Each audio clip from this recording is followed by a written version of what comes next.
Tony, while you're there, I want to ask Mr. Spivey a question since he's an attorney. But under the POD, the residents talked about the ordinance and all of the items that were stripped out. Okay, the current POD is, it's not an existing POD at this time. So if it would remain a POD unless someone came in and did the changes.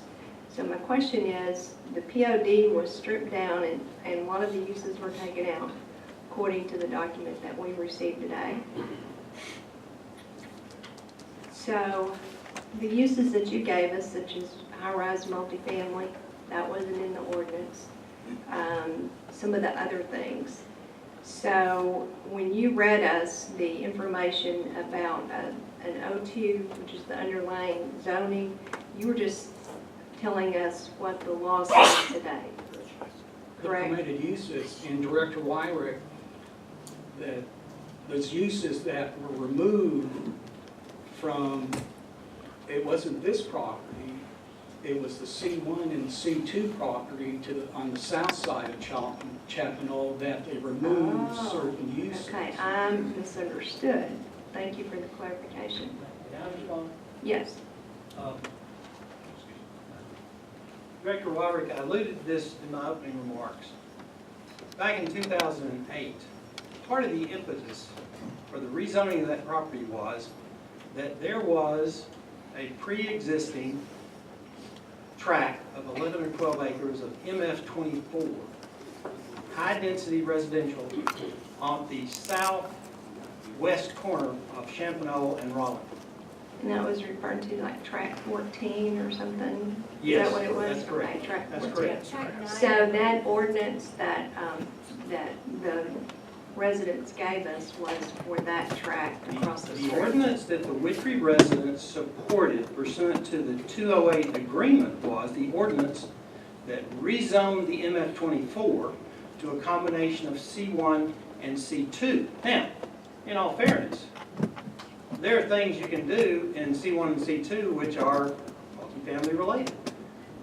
You know, I mean, I think this was a result of a dialogue and a conversation and back and forth.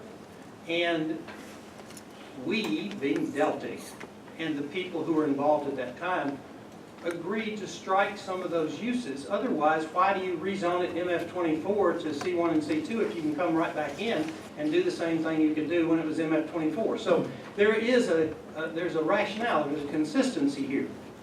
But the agreement in 2008 did a couple of things, one of which was to rezone the property across the street. Had nothing to do with Tract 75.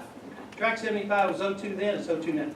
It also established the OS buffer, the 100 feet of undisturbed property between Whittree and Tract 75. And it gave $25,000 to the Whittree POA. So that was the reason. Okay, I'm just trying to understand what we've got here. Okay.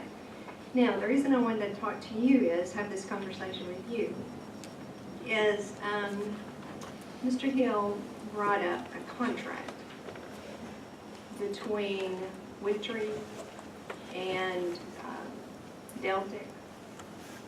There was a $25,000 gate that was done. What, I know Mr. Carpenter says the contracts doesn't exist anymore, but what did you all promise Whittree? Well, that's the crux of this. And not to pick on Mr. Hill, he didn't live over there at the time, wasn't involved in this.